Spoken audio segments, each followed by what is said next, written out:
37 का क्लास चल रहा था। पहले पेज के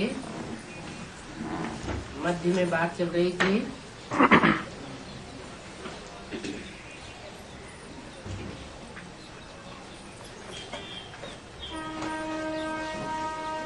सारे विश्व में तुम ही बच्चे हो जिनको भगवान बाप पढ़ाते हैं, तो तुम खुशचाक हो।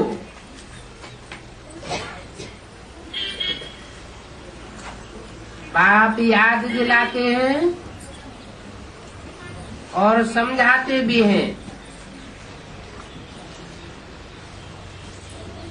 कि अब मरना तो सभी को है।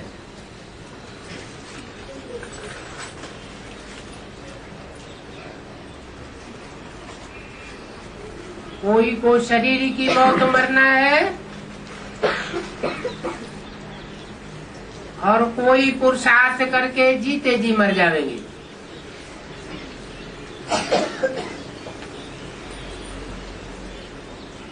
जो जीते जी मरेंगे वो अपना ही जीवन खुशचाक बनावेंगे। अभी अपना जीवन याद की यात्रा से हीरे जैसा बनाए लो।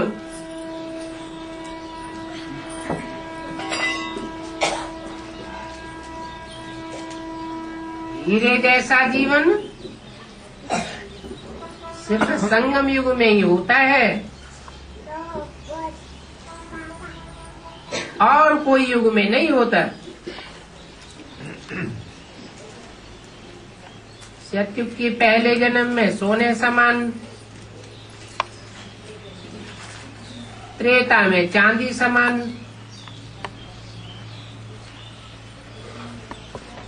तो अभी तुम अपना जीवन हीरे जैसा बना सकते हो। बहुत फायदे का कारोबार है। गॉडली स्टूडेंट लाइफ ये सोर्स ऑफ इनकम है, एक जन्म के लिए नहीं, जन्म जन्मांतर के लिए। बच्चे जानते हैं कि हम स्वर्गवासी विश्व का मालिक बन रहे हैं, तो अपने को देखते रहो कि हम क्या कर रहे हैं। कहाँ सुस्ती तो नहीं करते हैं, क्योंकि डिले इज डेंजरस। बाप ने पहले भी समझाया है कि देखो तुमको कितना माल ठाल दिया था, अभी देखो तुम्हारे हाथ में कुछ भी नहीं है। अंत में तुम्हारे हाथ में क्या बचता है? कौड़ी जैसा जीवन बन गया है। बुद्धि में कौड़ी ही याद आती है। अभी बाप फिर हीरे जैसा जीवन बनाने आए।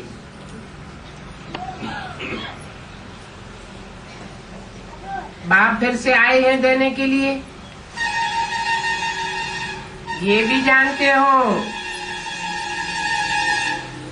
कि कल्प कल्प ऐसे ही बाप के सामने हम आकर के बैठते हैं।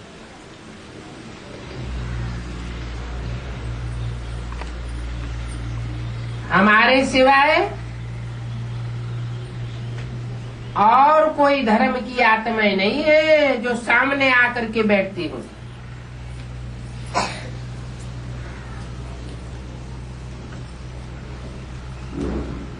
इस बात में भक्ति का रिंचक नाम निशान भी नहीं है। तू मच बातें कोई से भी नहीं करो, आपस में भी नहीं करो।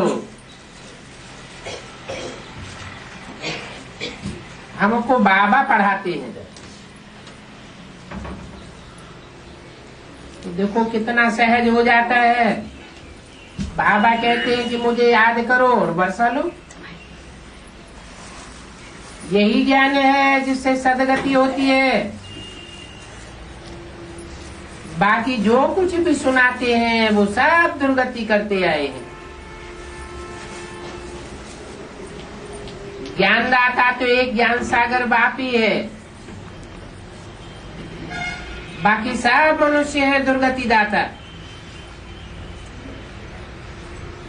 इसलिए बाप ने एक स्लोगन बनवाया, जो घर घर में टांग दो,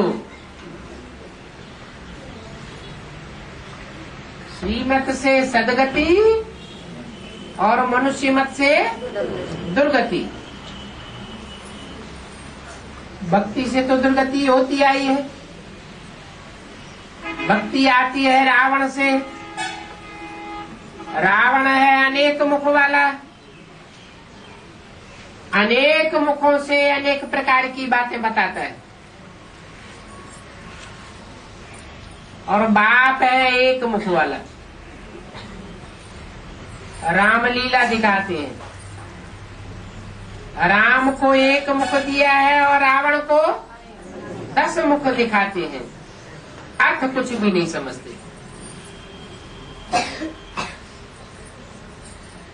इस रावण के ज्ञान से तुम्हारी दुर्गति होती है।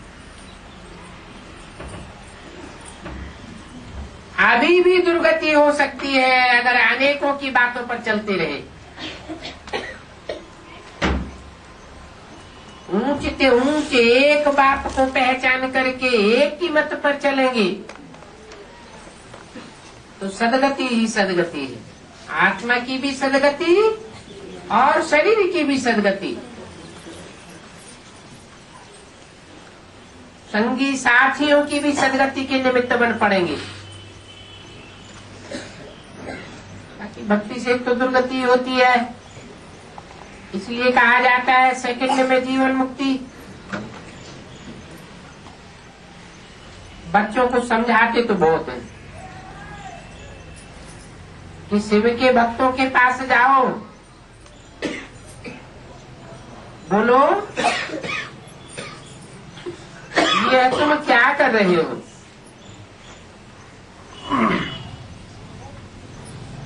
जिनकी तुम पूजा करते हो वो शिव बाबा हमको पढ़ाए रहे।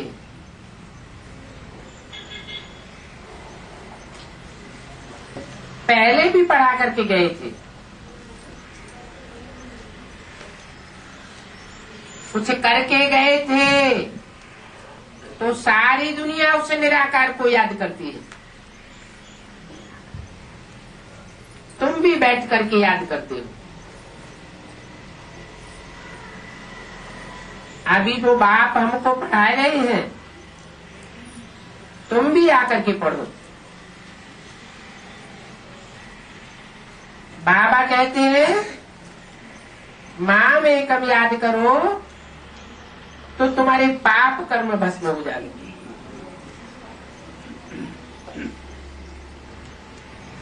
माम एकम का मतलब मेरा एक ही स्वरूप है। जिस मुकर्रर रथ में मैं आता हूं, मैं सर्वव्यापी नहीं हूं,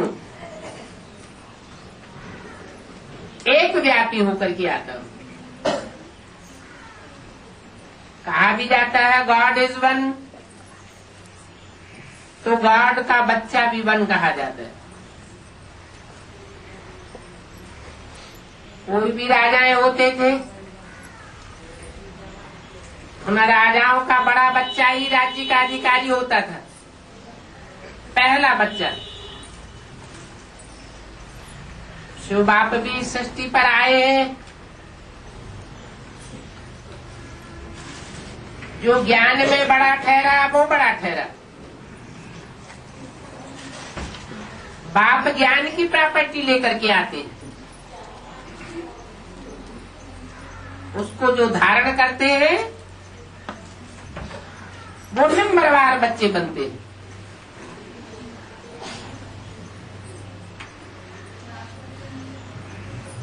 जिसने पहले पहले धारणा की बाप समान बनने की, एक बाप को याद करने की।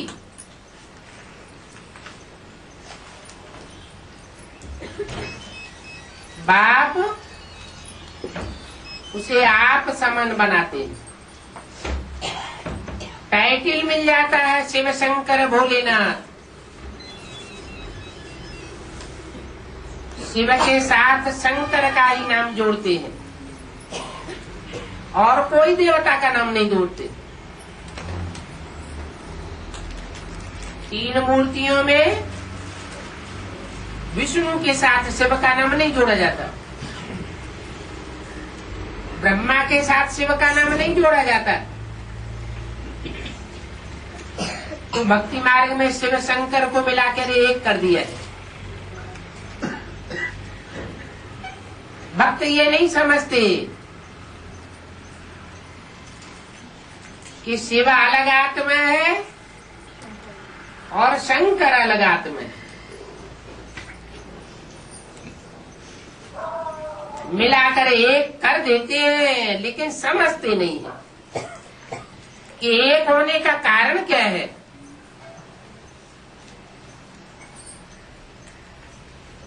शंकर को याद में बैठे दिखाया जाता है। कोई से प्राप्ति होती है तभी तो उसे याद किया जाता है। जरूर कोई को याद करता है। शंकर तो देवताओं में बड़ा देवता कहा जाता है। देव देव महादेव, ब्रह्मा देव, विष्णु देव, उनमें भी बड़े से बड़ा देव महादेव। तो भगवान तो नहीं है, परंतु भगवान की याद से भगवान भगवती के पद को प्राप्त कर लेते हैं। इसलिए कहते हैं कि जैसे को याद करेंगे वैसे ही बन जाएंगे। बाप भी कहते हैं अभी भी तुम माँ में कम याद करो, कोई दूसरे को याद न करो।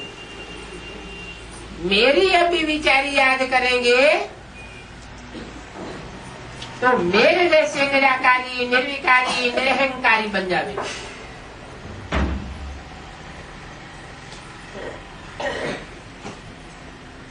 मैं निराकारी स्टेज में रहने वाला हूं ना, अपने धाम में हूं, तब तो हूं ही निराकार। तुम आत्माएं भी वहां निराकार स्टेज में रहने वाली हो, लेकिन मेरे में और तेरे तुम्हारे में ये अंतर है कि मैं साकार शक्ति पर आता हूं तो भी निराकारी स्टेज में रहता हूं। कोई के भी संग के रंग में आऊंगा तो भी निराकार रहूंगा, निर्विकल्प रहता हूं। और तुम संग के रंग में आकर के संकल्प विकल्प में आ जाते हो। संकल्पों से अपनी ही सृष्टि की रचना कर लेते हो। तो मैं तरीका बताता हूं। पूर्व जन्म के जो किए हुए पाप हैं, इस संगम युग की रील में घूम रहे हैं।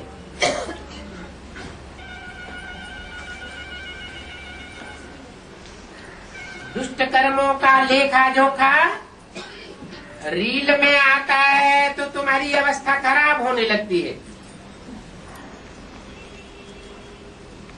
अच्छे कर्मों की रील घूमती है तो तुम्हारी अवस्था ऑटोमेटिक अच्छी होने लगती है।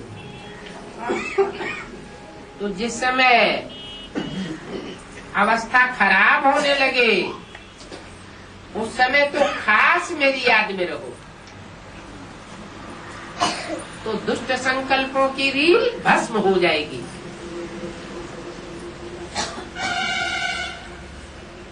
मैं निराकार हूं, निर्विकार हूं, तो मेरी याद में रहने से विकारी संकल्प टिक नहीं सकेंगे, भस्म हो जाएंगे। और कोई मनुष्य मात्र को याद किया तो यह संभव ही नहीं है कि तुम्हारे पाप कर्म भस्म हो जाए।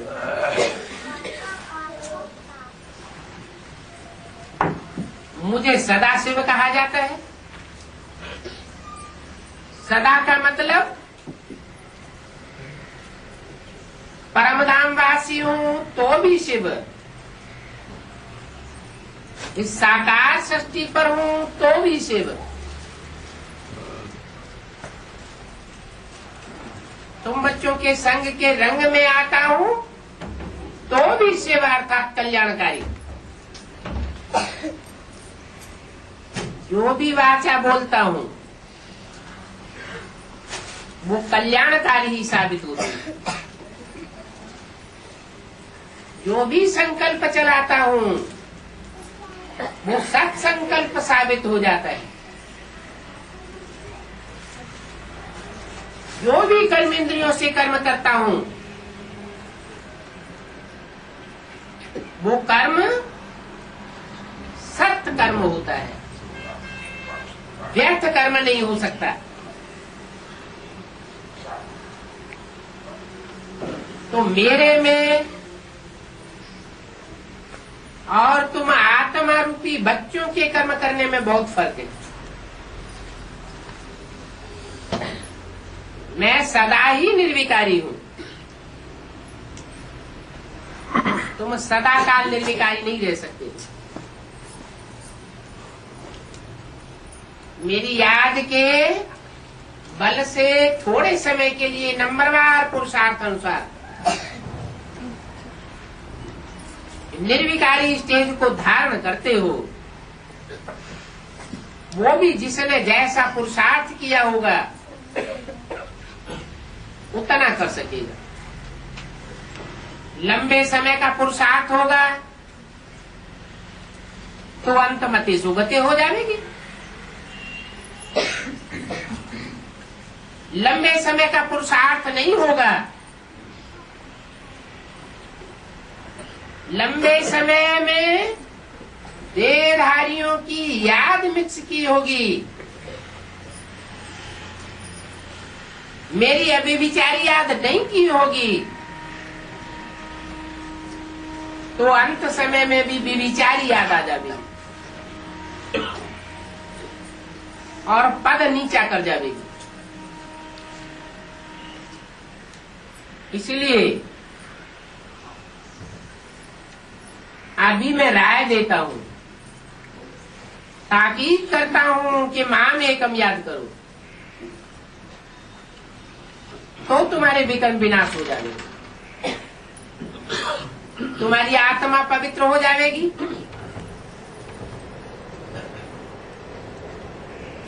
जितना आत्मा पवित्र होगी उतना ही पवित्र धाम में आवेगी। 15.16 कला संपूर्ण आत्मा पवित्र बनेगी तो सतयुग के दूसरे जन्म में आवेंगे। वो आत्मा की चौथाई कला की कमजोरी फिर द्वापर युग में अपना रंग दिखावेगी, दूसरे धर्म में कन्वर्ट हो जाएंगे क्योंकि आत्मा में कमजोरी रह गई। ये तो एक मिसाल दिया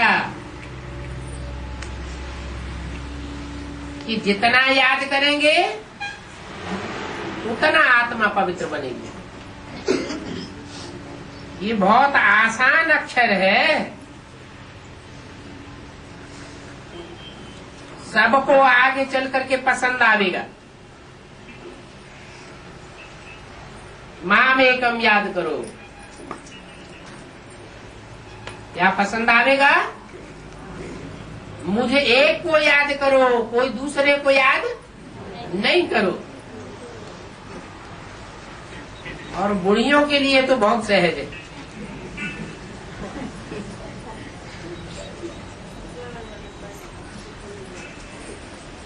बाप कहते हैं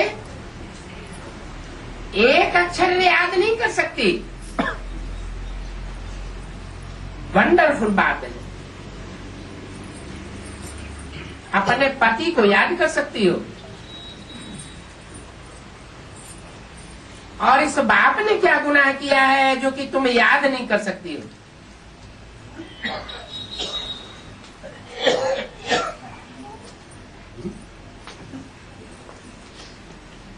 क्या गुनाह किया है?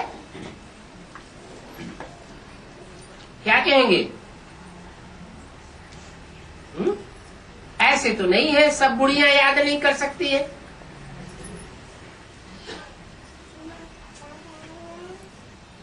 कोई ऐसी भी तो है जो बहुत याद कर सकती है। तो ये अंतर क्यों पड़ता है?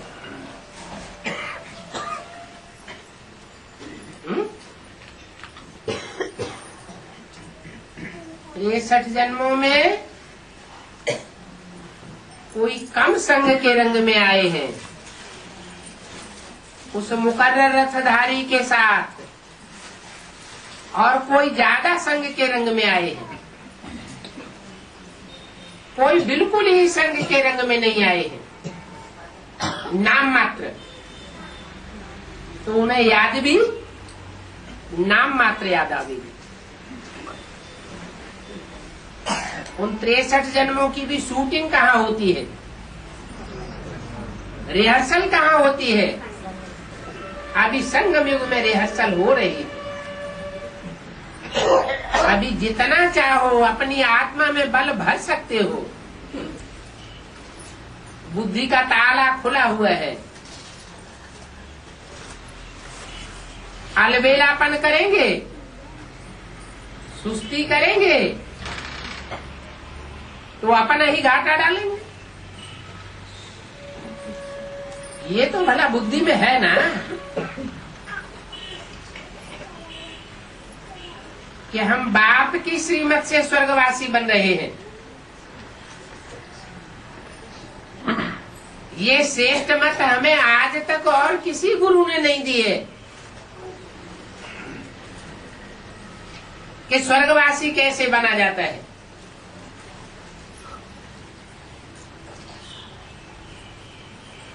ढाई हजार वर्ष से गुरुओं की पढ़ाई पढ़ते चले आए, कोई ने स्वर्गवासी बनाया क्या? और ही नरकवासी बनते गए। अभी बाप कहते हैं मैंने तुम्हें स्वर्गवासी बनने का रास्ता बताया। स्वर्गवासी बनते ही है स्वस्थिति में रहने से। ये स्वस्थिति का ज्ञान और कोई को नहीं होता। मैं आकर के तुम्हें बताता हूं कि तुम क्या हो। स्व माने क्या है? स्व शरीर नहीं है, स्व आत्मा है। ये शरीर तो यही नष्ट हो जाएगा। आत्मा तो अपने इस जन्म के और पूर्व जन्म के संस्कारों को लेकर के अगले जन्म निर्धारण करती है। तो तुम अभी स्वस्थिति में जितना स्थित रहेंगे, जितना ज्योति बिंदु आत्मा की स्मृति में रहेंगे, मैं परमात्मा बाप आत्मिक स्मृति से दूर नहीं हूं। इसलिए भक्ति मार्ग में कह दिया आत्मा सो परमात्मा। बाकी ऐसे नहीं है कि जो आत्मा है सो ही परमात्मा है। फिर तो 500-700 करोड़ आत्माएं परमात्मा का रूप हो जावे। हाँ, ये जरूर है कि जो भी आत्माएं हैं आत्मिक स्थिति का पुरुषार्थ करने वाली, उन पुरुषार्थ करने वाली आत्माओं में जो अव्वल नंबर होता है वो आत्मा थोड़े समय के लिए परमात्मा समान बन जाती है। और बच्चा एक ही शक्ति को धारण करने वाले बन जाते हैं। तो कह देते हैं आत्मा सो परमात्मा, कहते भी हैं परम पिता परमात्मा शिव भगवान वाच। परम पिता पहले कहेंगे, परमात्मा बाद में बोलेंगे। जैसे शिव शंकर है, शिव पहले बोलेंगे, शंकर का नाम बाद में लेंगे। बाप को पहले रखा जाता है, बच्चे का नाम बाद में देते। ये एंडरसन्स कंपनी है, इसका फाउंडेशन अभी पड़ता है। फिर भी तुम बच्चे ये बातें भूल जाते हैं। बच्चों को समझाया गया है कि आत्मा जब भी शरीर लेती है तब ही सुख दुख भोगती है। जब तक आत्मा शरीर न धारण करे तब तक न सुख भोग सकती है और न दुख भोग सकती है। पुनर्जन्म तो होता है। हिंदू लोग पुनर्जन्म को मानते हैं, क्रिश्चियंस और मुसलमान दूसरे धर्म के लोग पुनर्जन्म को नहीं मानते हैं। कारण क्या है?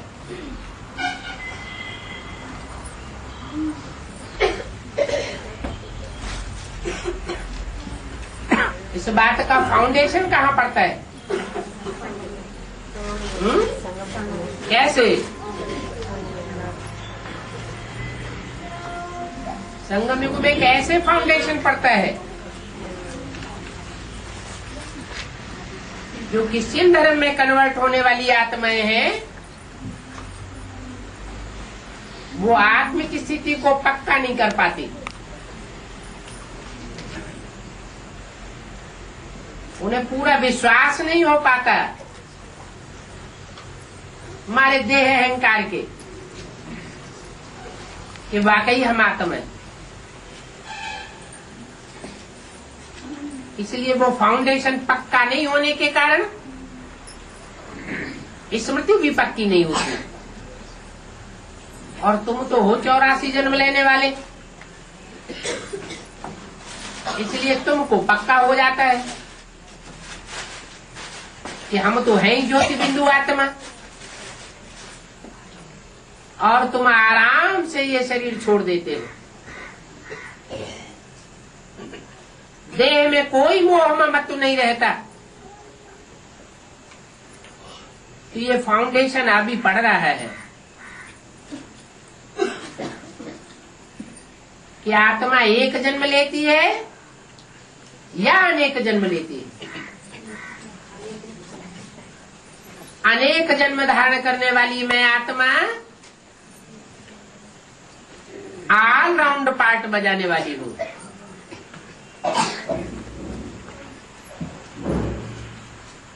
तुम बहुत थोड़ा समय परम धाम में रहते हो, बाकी सृष्टि रंगमंच पर ऑल राउंड पार्ट बजाते हो जन्म मरण के चक्र में आते हुए। इसलिए तुमको पक्का हो जाता है कि आत्मा पुनर्जन्म में आती है।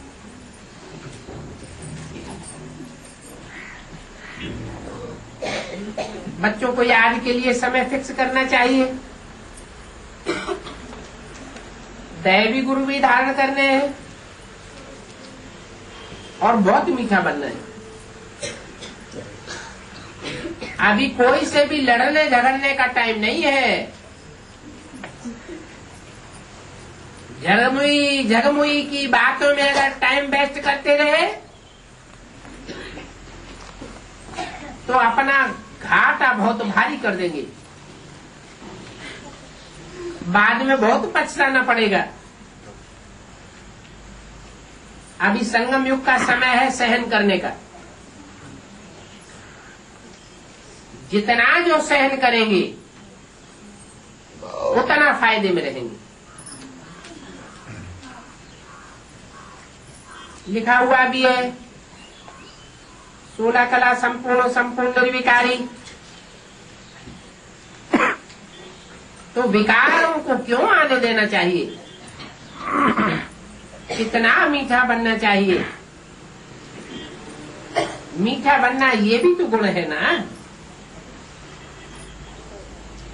कोई लाल पीली आंखें करे, तुम फूल बरसा दो, वो भी खुश हो जाएगा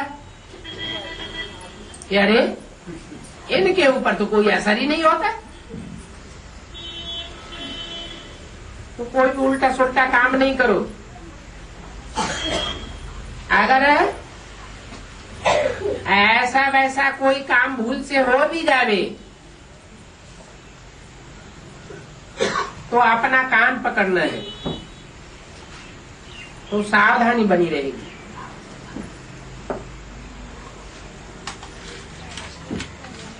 भक्ति मार्ग में बुढ़ियां याद करती होंगी कृष्ण को, लेकिन यहाँ तो कहा जाता है नहीं,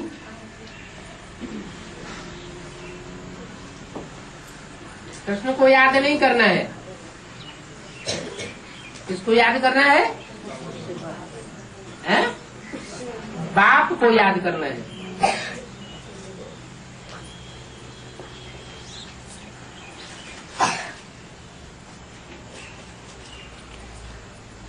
ये बुढ़ियों को, माताओं को कृष्ण की याद ज्यादा क्यों आती है?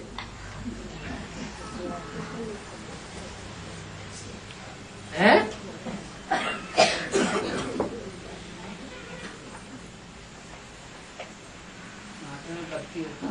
क्योंकि ब्राह्मणों की दुनिया में भी ऐसी ढेर माताएं हैं जो कृष्ण को ही भगवान समझे बैठी हैं। यज्ञ माताएं हैं ना, आदि से ही यज्ञ की पालना कर रही है ना। बूढ़ी बूढ़ी माताएं हैं, उनको कृष्ण ही याद आवेगा। तुम तो बाप को याद करते हो। तुम जानते हो कृष्ण गीता का भगवान है नहीं। कृष्ण कहो, ब्रह्मा कहो, बात एक ही है। कृष्ण अगर गीता का साकार भगवान होता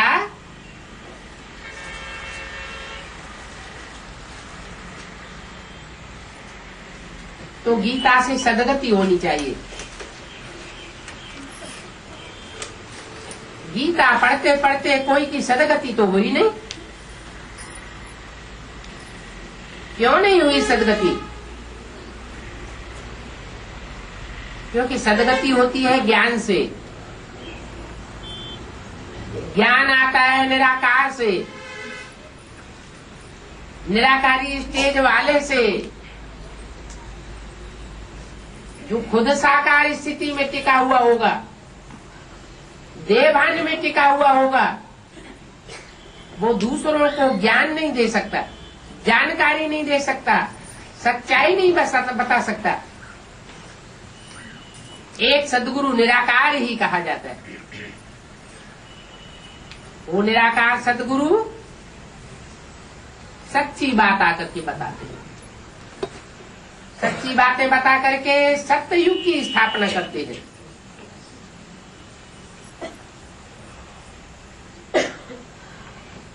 वो सदा निराकार है।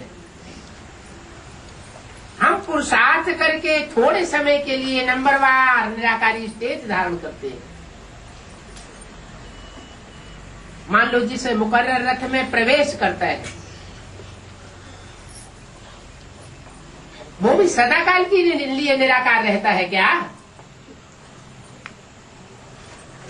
ज्यादा से ज्यादा कितने समय तक निराकार रह सकता है?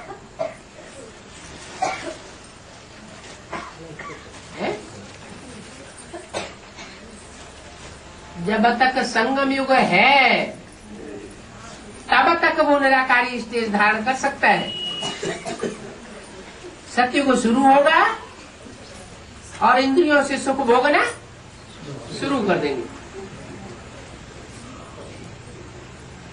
और इंद्रियों से सुख भोगेंगे तो आत्मा की शक्ति क्षीण होना शुरू हो जाती है। भले ज्ञान इंद्रियों से सुख भोगते हैं तो शक्ति कम क्षीण होती है, द्वापर युग से कर्म इंद्रियों से सुख भोगते हैं तो शक्ति ज्यादा क्षीण होती है। सतयुग में कलाएं कम होती हैं, ज्ञानेन्द्रियों में रमण करने के कारण जास्ती कलाएं कम नहीं होती। पूरे 1250 वर्ष में 2 कलाएं कम होती हैं। त्रेता में 6 कलाएं कम हो जाती हैं।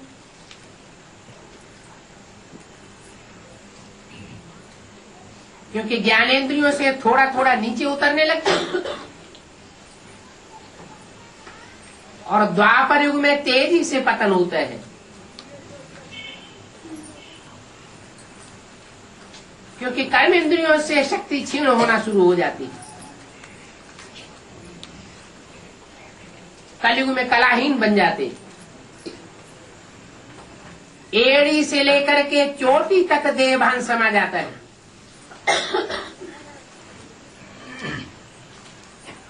अभी बाप हमको बताते हैं कि मैं आत्मा भी निराकार, निराकारी स्टेज को धारण करने वाली तुम भी निराकार बनो। निराकारी ज्योति बिंदु स्टेज में रहेंगे तो निर्विकल्प रहने से निर्विकारी बनेंगे, निर्विकारी बनेंगे तो निरहंकारी बनेंगे। देह का अहंकार खलास हो जाएगा, कर्म इंद्रियों की स्मृति भी भूल जाएगी।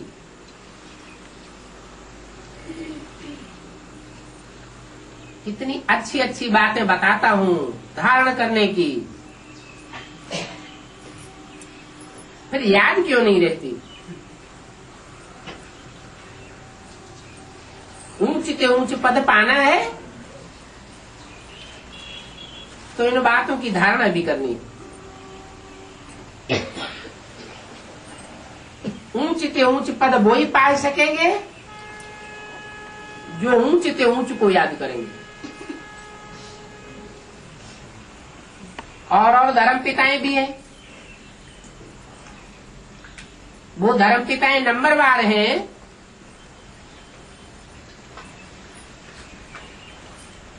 या समान ऊंचाई वाले हैं? नंबरवार। क्यों नंबरवार हैं?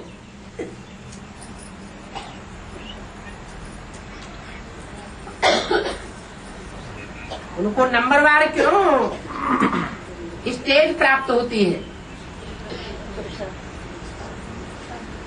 क्योंकि वो धर्म पिताएं भी सृष्टि पर भगवान बाप से ही निराकारी स्टेज प्राप्त करते हैं। कोई पहले निराकार बन जाते हैं, कोई बाद में निराकार बनते हैं।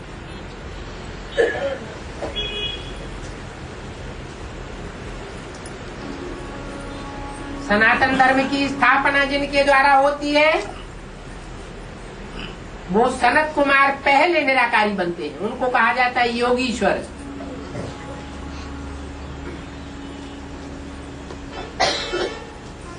इसलिए वो सारी सृष्टि का, मनुष्य सृष्टि का पिता गाया हुआ है। मनुष्य सृष्टि रूपी झाड़ का बीज, उसमें सारे झाड़ की ताकत भरी हुई।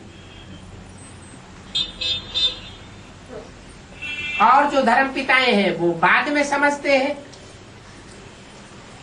फिर बाद में निराकारी स्टेज धारण करते हैं।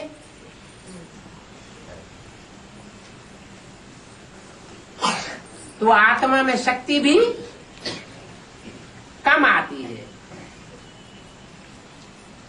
निराकारी स्टेज पूरी धारण न करने पाने के कारण फॉलोअर्स में भी कमी आ जाती है। तुम बच्चे आसमान के सितारे हो, एक एक सितारे में दुनिया समाई हुई है।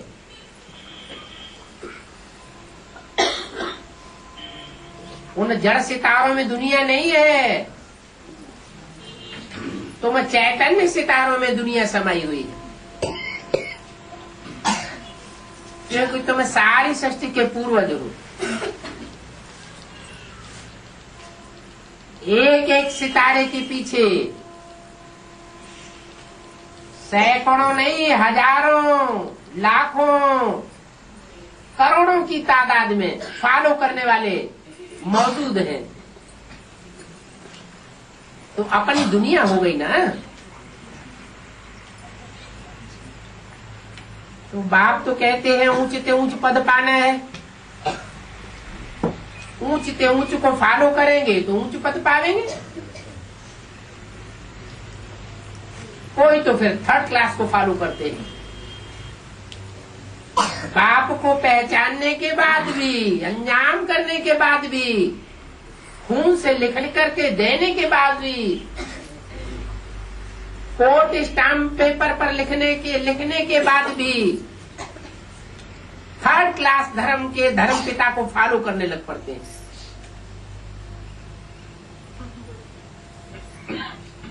तो ताकत आवेगी या ताकत चली जाएगी? ताकत नष्ट हो जाती है, यही कन्वर्ट हो जाते हैं। तो ब्रॉड ड्रामा में भी कन्वर्ट हो जाते हैं। यहाँ भारत को धोखा दे जाते हैं तो वहां भी भारत को धोखा दे जाते हैं, दूसरे धर्म में कन्वर्ट हो जाते हैं। अभी तुमको तो ऊंच पद पाना है, तो किसको फॉलो करना है? धर्म पिता है तो नंबर 12 है। ऊंच से ऊंच कौन?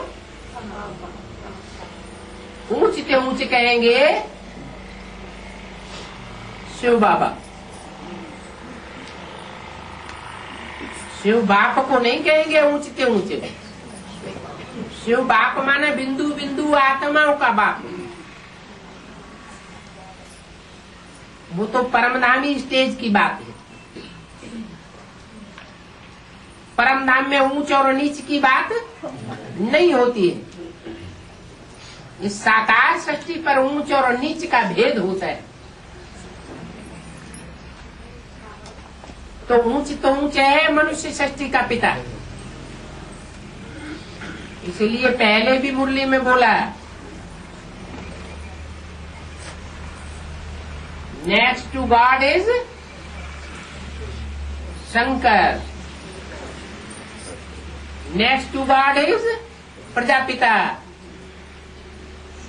Next to God is Krishna. कौन सा कृष्ण? संगम युगी कृष्ण। संगम युगी कृष्ण, गीता का भगवान, तथाकथित ब्राह्मण किसको बताते हैं?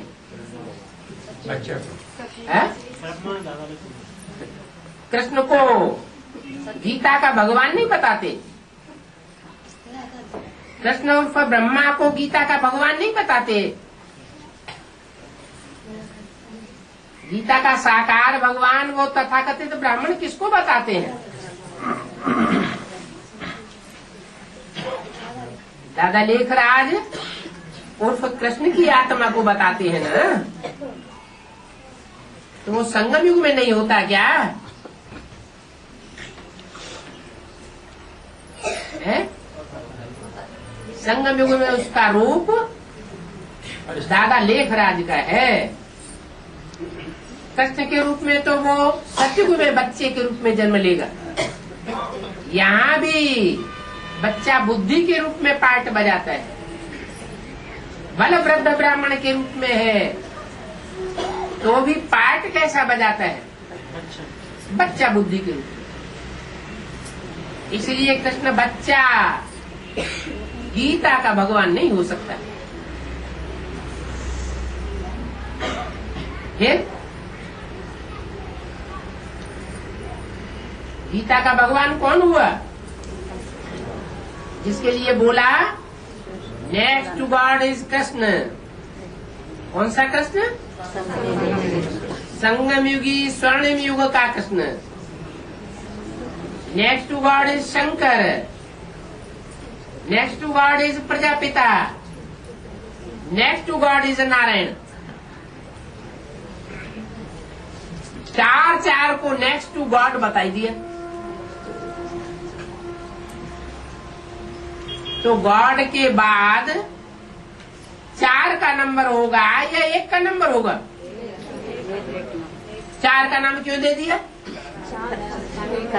क्योंकि जो 4 नाम है वो एक ही पर्सनालिटी के 4 नाम है। नारायण नाम है अंतिम लक्ष्य का। शंकर नाम है जब तक विनाश का कार्य पूरा होता है तब तक।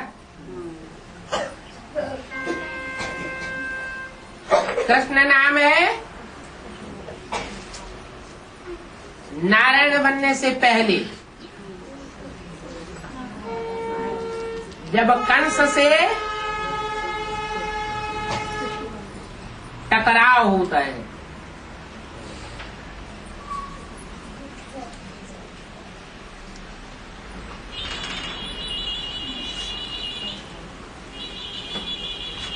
ये संगम युगी कृष्ण का गायन है शास्त्रों में।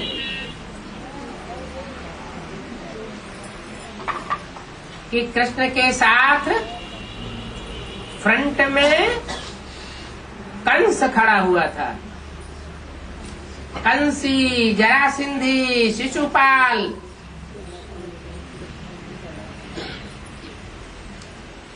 ये कृष्ण को फूटी आंख से देख नहीं सकते थे।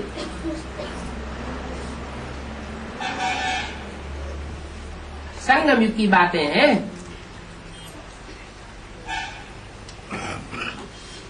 दादा लेखराज के स्वरूप की बात नहीं है। वही दादा लेखराज की आत्मा जब अर्धचंद्र के रूप में प्रवेश करती है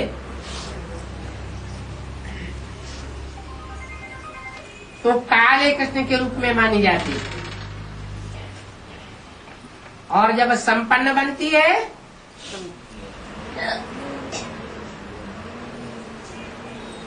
तो नारायण के रूप में कहा जाता है।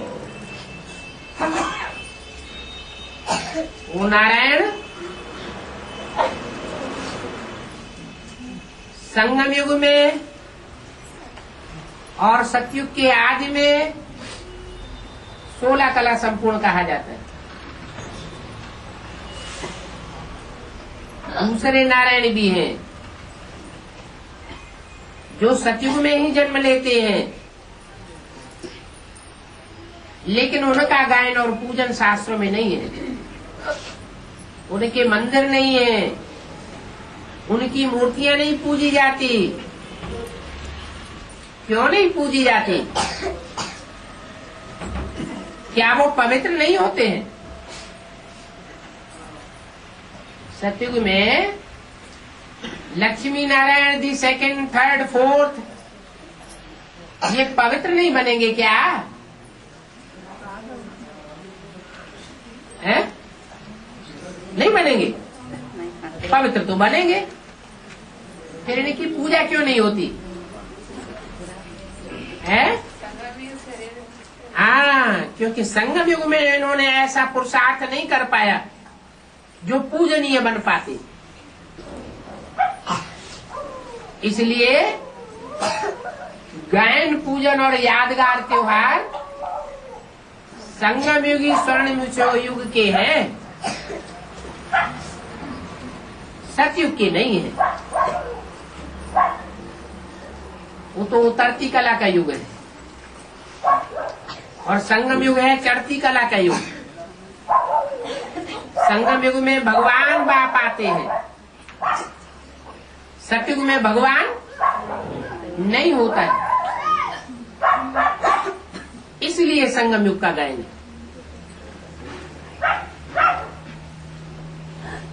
ओम शांति।